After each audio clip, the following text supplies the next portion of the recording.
어느덧 한 해의 종착역을 향해서 다가가고 있습니다. 한 해에 저물어가는 그 무렵을 가리켜서 한자로 저물모자를 사용해서 세모라고 우리가 이야기를 하죠. 한 해를 되짚어 보면서 세모 회한을 해보자면 또 돌아보니 참 우여곡절 많은 곡절 많은 한 해였다라고 그려보게 됩니다. 한 해를 출발하면서 주님 안에서 참 잘 살아봐야지, 올해만큼은 정말 잘 살아봐야지, 이렇게 굳은 결단을 하면서 출발했지만 또 돌아보니 그리스도인답게 살지 못했던 부끄러움들, 그 모습이 내 안에 있기도 하고, 또 한 해 동안 여러 사람들과 관계하면서 그 관계 속에서 얽히고 설켰던 그런 갈등들, 그 상처의 기억들이 우리 안에 있기도 하고, 또 올 한 해는 이런 부분들은 꼭 이루어졌으면 좋겠다 라고 생각했지만 그 소원들이 이루어지지 않은 것에 대한 안타까움들이 있는 그런 한 해의 끝자락에 서 있기도 합니다. 그래도 올 한 해 비틀비틀 걸어왔을 망정이지만 그래도 이렇게 버텨서 여러분 한 해 동안 주님의 은혜 가운데 살아오신 것, 여러분 정말 애 많이 쓰셨습니다. 오늘 우리가 이 자리에 있는 것 자체가 감격입니다. 올 한 해 출발하면서 우리와 함께 예배를 드렸던 사랑하는 성도들이 있었는데 중간에 먼저 주님의 부름을 받은 성도들을 생각할 때 울컥한 마음이 있고, 그럼에도 불구하고 이렇게도 건강 주시고 강추위도 뚫고 와서 오늘도 예배를 드릴 수 있는 그런 형편을 허락해 주신 하나님의 은혜 앞에 감사와 또 감사를 드리게 되는 시간이기도 합니다.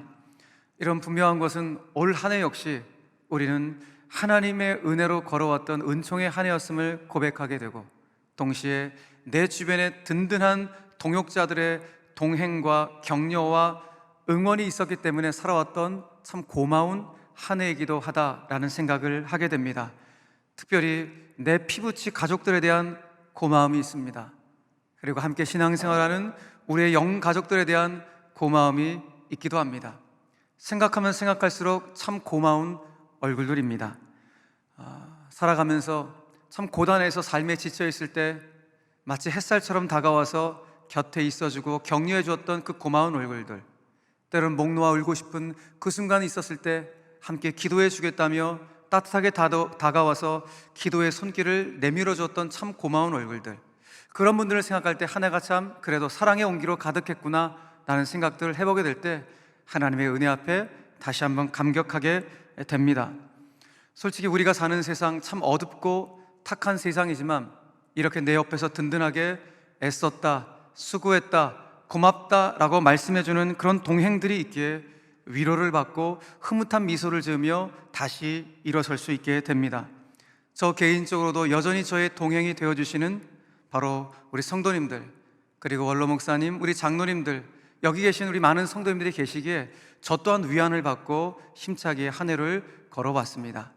그런 의미에서 이 시간을 빌어서 여러분들께 고맙다는 인사를 드리고 싶습니다. 여러분들이 계셔서 올 한 해도 참 행복했습니다. 우리 좌우에 계신 분들에게 한번 고백합시다. 성도님이 계셔서 올 한 해 참 행복했습니다. 한번 고백하겠습니다. 성도님이 계셔서 올 한 해 참 행복했습니다. 아멘이시죠? 예. 여러분, 우리에게 든든한 이런 동행들이 있다는 것은 삶을 참 윤기나게 합니다. 팍팍하고 건조한 이 세상을 살아가면서 우리의 삶을 참 기름지게 하는 것이 무엇인가? 다른 것이 아니라 나와 함께 손을 마주잡고 걸어갈 수 있는 믿음의 동역자들이 있다는 것, 이것이 우리를 참 행복하게 하고 그 안에 참 기쁨이 있음을 깨닫게 됩니다.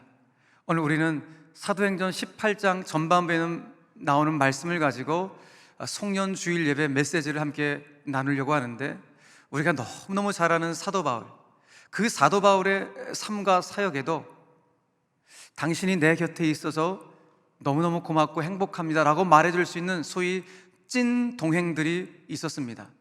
오늘 본문에 보니까 사도 바울과 함께 하나님 나라의 거룩한 원팀을 이루어서 그 사역을 감당했던 소중한 동행들의 이름을 오늘 사도행전의 저자인 누가가 열거해주고 있는 것을 보게 됩니다. 오늘 본문은 사도행전에 나오는 사도 바울의 2차 선교 여행 중에 있었던 한 스토리를 우리에게 전해주고 있습니다.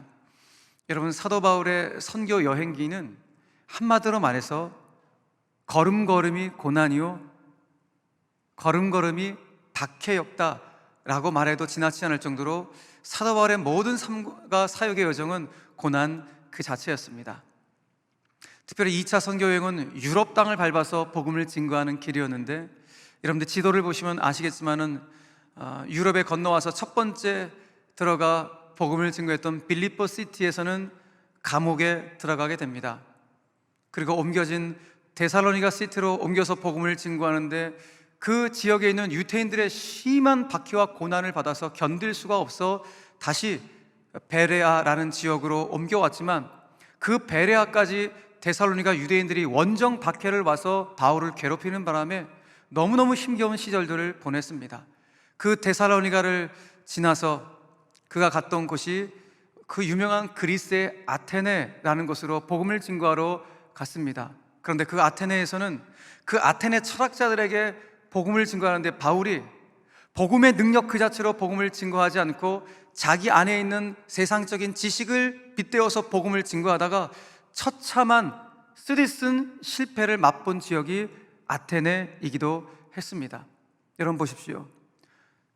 삶과 사역의 과정이 감옥에 들어가는 과정이 있고, 심한 고난을 당하고 박해를 받고 사역을 해도 처참한 실패가 있는 이 모든 과정들, 여러분, 사도 바울은 하나님 앞에 나의 나 된 것은 하나님의 은혜라고 고백했던, 내가 사나 죽으나 나는 주님의 것이라고 고백했던 사도 바울이라 할지라도 이런 상황이라면 낙심이 되어지고 고단하고 지쳐있는 상황일 수밖에 없습니다. 이렇게 낙심되고 지쳐있는 상황 가운데 찾아간 곳이 오늘 본문에 나오는 고린도라는 지역에 오늘 사도 바울이 찾아가게 되었습니다. 이 고린도 지역에 바울이 들어갔을 때 얼마나 힘겨운 상태 가운데 들어가게 되었는지, 그가 고린도 교회 성도들 가운데 쓴 편지 안에, 고린도 전서 안에 본인이 고린도 도시에 들어갔을 때 상황이 어땠는지 그 심경을 이렇게 피력하기도 했습니다. 고린도전서 2장 3절의 말씀입니다. 내가 너희 가운데 거할 때에, 그 고린도 지역에 도착했을 때 약하고 두려워하고 심히 떨었노라 라고 이야기를 합니다. 바울의 이 고백이 어쩌면 한 해를 돌아보며 지금 서 있는 우리의 고백인지도 모르겠습니다. 정말 한 해 하루하루 심히 떨며 약한 모습으로 또 두려움에 떨며 살아왔던 그런 한 해인지도 모르겠습니다. 그런데 오늘 중요한 것은 바울이 본인의 걸음걸음이 약하고 두렵고 떨림의 과정이었지만, 그럼에도 불구하고 여전히 하나님이 내 인생을 붙잡아 주셨고, 정말 너무 감사한 것은 이렇게 떨리고 두려운 상황 가운데 내 주변에 든든한 동역자들을 붙여줬다는 사실에 놀라운 간증을 하는 것을 그의 바울 서신을 통하여 우리는 확인해 볼 수가 있습니다. 실제로 오늘 본문에 보니까 바울에게 있는 신실한 동역자들을 몇 분 소개해주고 있는데, 바로 이들의 동행 때문에 바울이 힘을 얻어서 더 힘차게 사역을 감당할 수 있었음을 우리에게 오늘 소개해주고 있는 것입니다. 그 대표적인 동역자로 오늘 본문이 먼저 소개해주는 인물이 누군가, 한 부부를 소개해줍니다. 아굴라와 브리스길라라는 이 부부를 소개해주고 있습니다. 아굴라, 오늘 본문에 보니까 이 아굴라라는 사람은 유태인입니다. 그런데 이스라엘 본토에서 태어난 유태인이 아니라, 지도를 보시면 아시겠지만 저 터키 북부 흑해 연안에 있는 폰투스, 본도라는 지역에서 태어난 유태인이 아굴라입니다. 그러니까 이스라엘 본토에서 태어난 유태인이 아니라 저 이방 땅, 해외에서 태어난 유태인, 소위 말하는 해외파 유대인, 디아스포라 유대인이 바로 아굴라였던 것입니다. 아굴라가 이 본도에서 태어나 여기서 자라나면서 하나님께서 짝지어주신 천생배필인 귀한 자매 브리스길라를 만나 결혼을 한 것 같습니다. 그리고 결혼한 이후에 이들 부부가 거처를 옮기게 되는데, 어디로 거처를 옮기는가? 저 이탈리아 로마를 향하여 거처를 옮기게 됩니다. 그곳에서 천막 제조를 하면서 정착하며 이들 부부가 살아가게 되는 것이죠. 초대교회 배경사에 보면은 이 당시 이탈리아 로마 제국 안에 한 2만 명 정도의 유태인들이 거주하며 살고 있었다라고 기록하고 있습니다. 그러다 보니 그 유태인들 중에서는 로마 제국이 주는 로마 시민권을 받고 있는 유태인들도 있었을 것이고, 그렇게 받고 싶지만은 로마 시민권을 받지 못하고 있는 그런 유태인들도 있었을 것입니다. 그런데 어느 날이었습니다. 오늘 본문에 보니까 클라우디우스라는 이 당시 로마 황제가 로마 안에 있는 로마 시민권을 받지 않는 이방인들을 다 추방하는, 로마 시민권이 없는 모든 이방인들을 다 추방하는 일이 벌어지게 되었습니다. 아마 이때 아굴라와 브리스길라도 로마 땅에서 추방되어진 것으로 보여집니다. 그러니까 추방되어 오늘 이들이 간 곳이 어딘가, 이게 굉장히 중요한데, 여러분, 어떤 땅에서 추방하게 되면 보통 어디로 갑니까? 그리운 내 고향으로 돌아가기 마련입니다. 그런데 이들 부부는 그들의 그리운 고향인 본도라는 폰투스로 돌아간 것이 아니라 어디로 갔다고 성경이 말합니까? 고린도 시티로 이들 부부가 거처를 다시 옮기게 되었다라고 성경은 말씀합니다. 왜 이들은 그리운 고향으로 가지 않았을까요?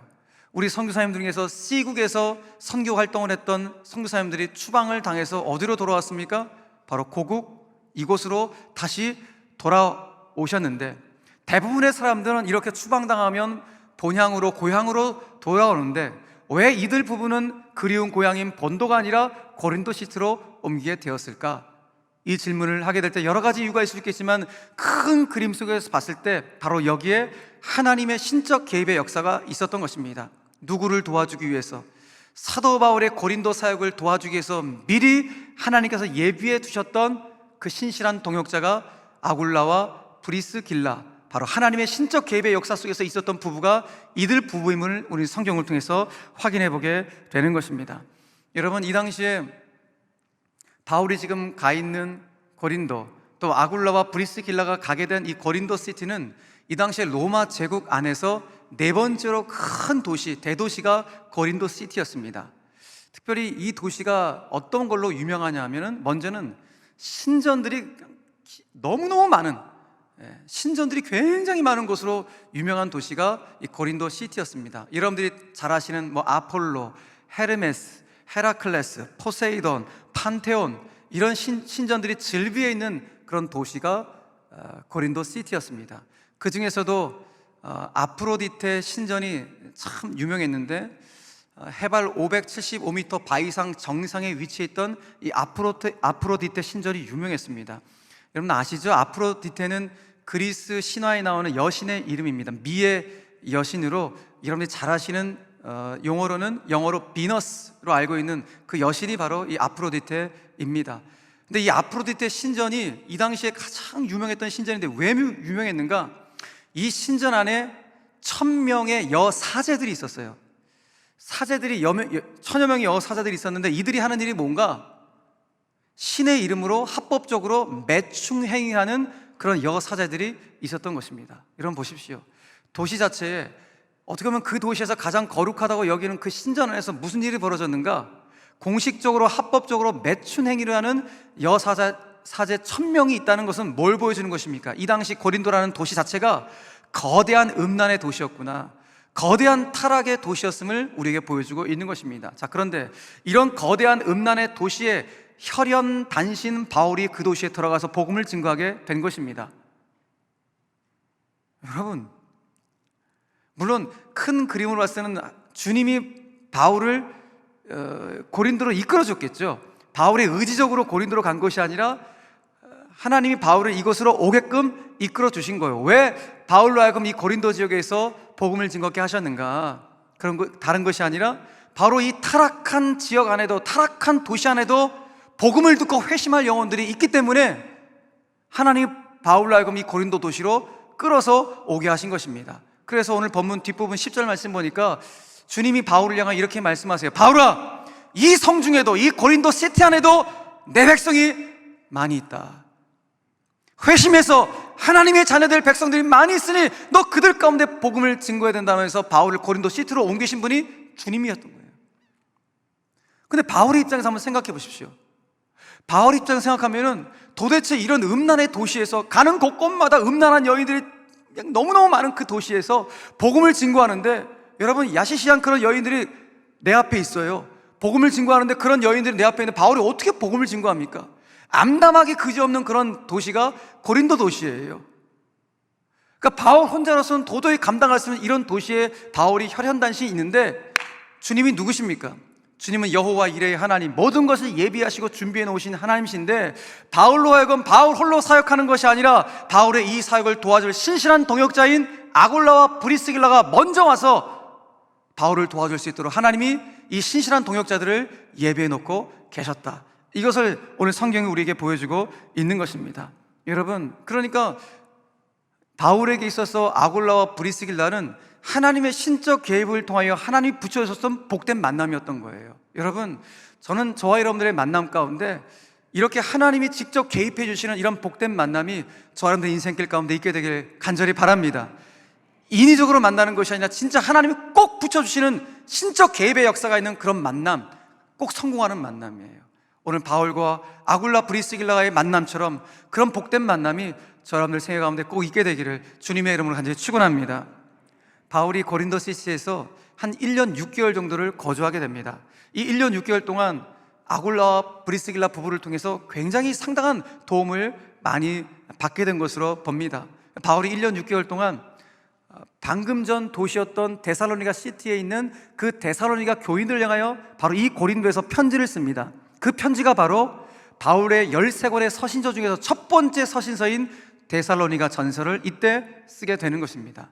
그리고 사도 바울이 이후에 3차 전도 여행을 할 때 이 고린도 지역에 또 오게 됩니다. 이때 와서는 한 3개월 정도 머물게 되는데, 이 3개월 동안 로마 교인들을 향하여서 편지를 쓰게 되는데, 그 편지가 그 유명한 복음의 진수를 담은 로마서를 이때 집필하게 되는 것입니다. 이 로마서를 집필할 때도 아굴라와 브리스길라의 상당한 도움이 있었기 때문에 집필을 할 수 있었던 것입니다. 그래서 그 로마서 후반부에 바울이 바로 이 아굴라와 브리스길라의 이름을 직접 언급하면서 로마 교인들을 향하여 반드시 이들 부부를 존중해주고 대접해주기를 원한다라고 고백하는 내용을 보게 됩니다. 로마서 16장 3절 이하의 말씀입니다. 너희는 그리스도 예수 안에서 나의 동역자들인 브리스길라와 아굴라에게 문안하라. 그들은 내 목숨을 위하여 자기들의 목까지도 내놓았나니 나뿐 아니라 이방인의 모든 교회도 그들에게 감사하느니라. 아멘. 여러분 보십시오. 이 아굴라와 브리스길라가 바울에게서 정말 신실한 동역자임을 바울 스스로가 이 편지를 통하여 고백하고 있고, 이들의 헌신이 어느 정도였는가? 하나님 나라 확장을 위해서라면 자기의 목까지도 생명까지도 내놓고 주님의 교회와 주의 영광을 위해서 살겠다고 고백했던 신실한 동행들이 바로 이 아굴라와 브리스길라 부부였음을 바울이 직접 고백해주고 있는 것입니다. 여러분, 성경이 우리에게 뭘 말해주는 것입니까? 여러분, 사도 바울의 이 선교의 모든 역사들은 결국 이 당시에 세계사의 판도를 뒤집어 놓았던 어마어마한 사역이었습니다. 초대교회 세계사의 완전 판을 뒤집어 놓는 사역이 사도 바울의 사역이었는데, 이 판을 뒤집어 놓은 사도 바울의 사역은 바울 홀로 있었기 때문에 이루어진 사역이 아니라 바울 주변에 이렇게도 든든한 동행들이, 동역자들이 있었기 때문에 가능한 사역이었음을 오늘 주님이 이와 같이 동역자들의 이름을 소개해주면서 우리에게 가르쳐주고 있는 것입니다. 여러분, 그렇습니다. 사도 바울의 생애에는 아굴라와 브리스길라뿐만 아니라 많은 동역자들이 있었기 때문에 그 일들을 감당할 수 있었습니다. 또 오늘 본문에도 보니까 아굴라와 브리스길라 말고 본문 5절에 실라와 디모데라는 인물도 바울의 동역자임을 오늘 설명해 준 것을 보게 됩니다.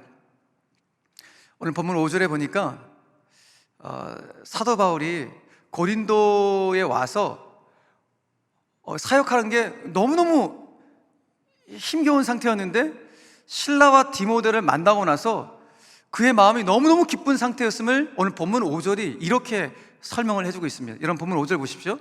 실라와 디모데가 마게도냐로부터 내려오며 그랬어요.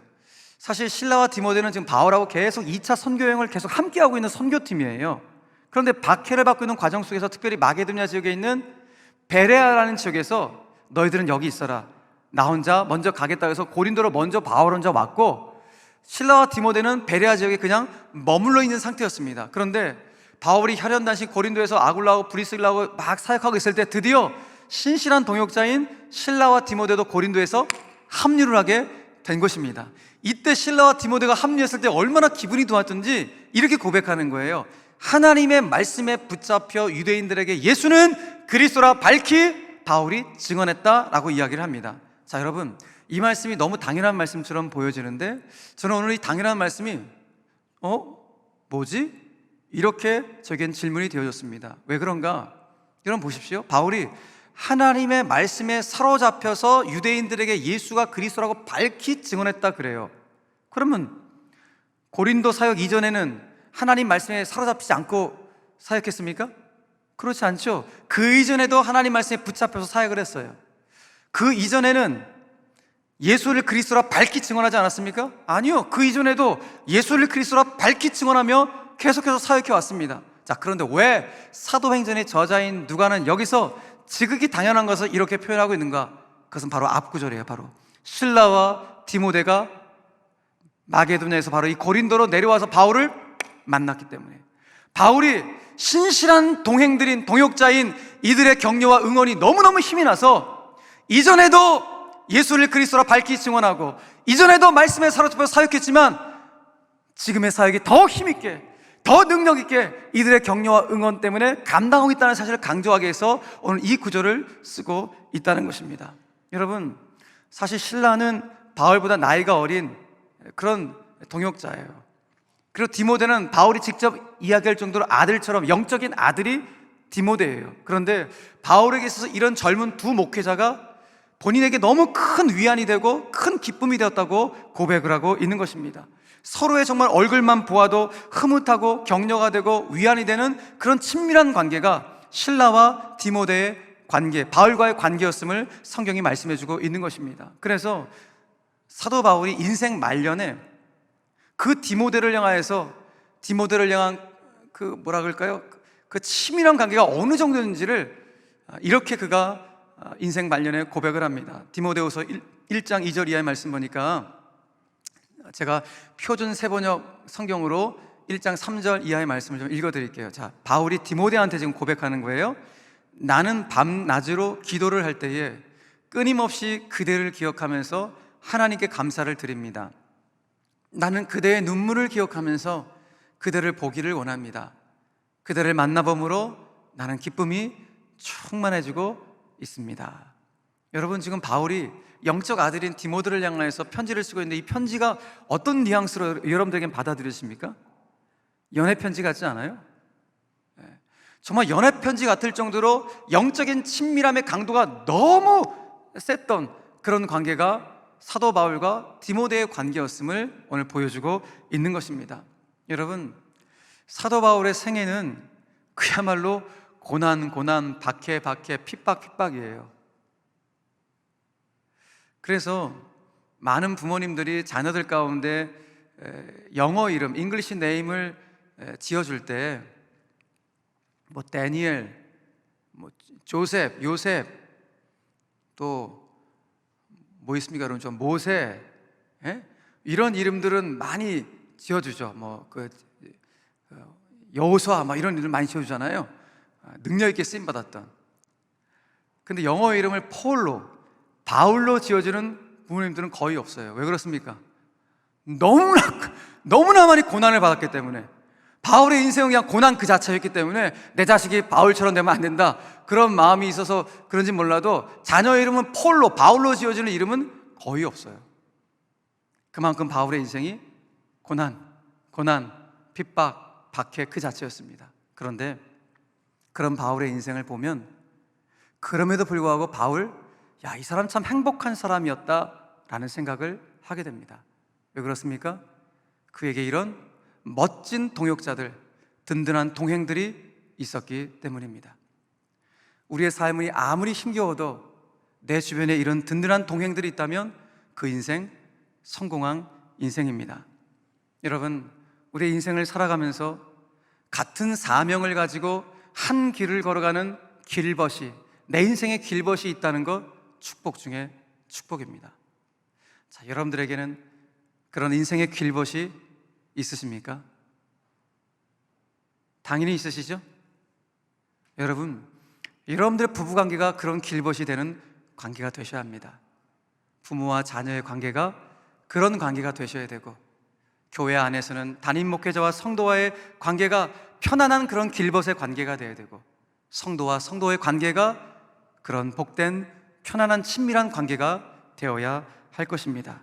그래서 얼굴만 봐도 흐뭇하고 기분이 좋아지는 그런 관계, 눈빛만 스쳐도 눈빛만 보아도 영적인 교감이 이루어지는 그런 길벗의 관계. 여러분, 그런 사람을 만날 수 있다면, 그런 사람과 평생 신앙생활을 할 수 있다면 얼마나 큰 복이겠습니까?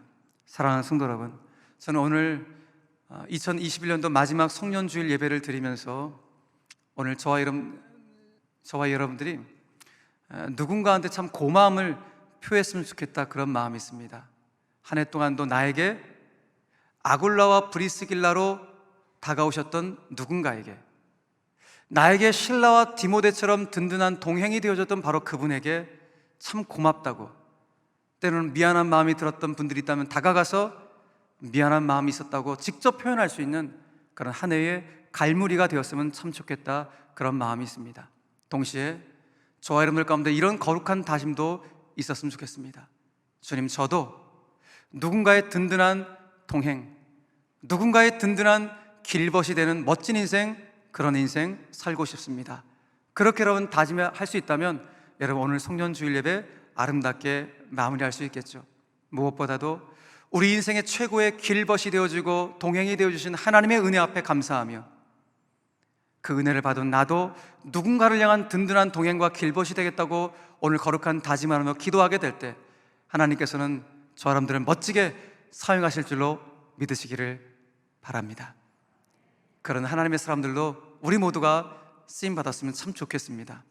말씀 맺겠습니다. 지난 한 주간 여러분들도 다 접종을 하셨겠지만 저도 이제 3차 부스터샷을 접종을 했습니다. 제가 1차, 2차 접종 때까지는 정말 아무렇지도 않고 제가 맞았는지 안 맞았는지 모를 정도로 바로 그날 저녁에 제가 집회를 인도할 정도로 아무렇지도 않았는데, 이번에 3번째 맞았는데 이상하게 몸이 왜 그러지 할 정도로 좀 제가 육신적으로 약간 좀 다운되어 있었던 기간이 이번 한 주간이었습니다. 그래서 안 되겠다 싶어서 몸을 다 잡고, 왜냐하면 24일, 25일, 26일 계속 연말에 제가 예배를 인도해야 되니까 하나님께 기도했는데 이렇게 감사하게 다시 회복이 되어서 얼마나 감사한지 모릅니다. 근데 지난주에 좀 몸이 좀 불편해서 책상에 걸터 앉아서 제가 좋아하는 책들을 읽고 또 시집들을 이렇게 쭉 읽다가 한 시집 안에 있는 한 시가 저의 지쳐있는 어깨를 다시 일으켜 세워줬습니다. 박노해 시인의 시집 중에 있는 힘내라 문제아라는 그 시가 제 마음을 격려해주고 위안을 주었습니다. 시는 이렇게 노래합니다. 힘내라 문제아, 문제투성이 아이야, 문제아로 찍힌 아이야. 문제아는 문제의식이 많은 아이, 물음을 많이 품은 아이, 세상을 달리 보는 아이, 늘 문제를 일으켜 모두를 새롭게 일깨우는 너는 미래에서 온 아이. 너만의 문제를 품고 너만의 문제의식으로 주어진 세계에 도전하는 너는 창조의 불덩어리. 모난 돌이 정 만든다지만 모난 놈이 세계를 창조한다. 문제아가 문제의 세상을 바꾼다. 울지 마라 문제야, 힘내라 문제야.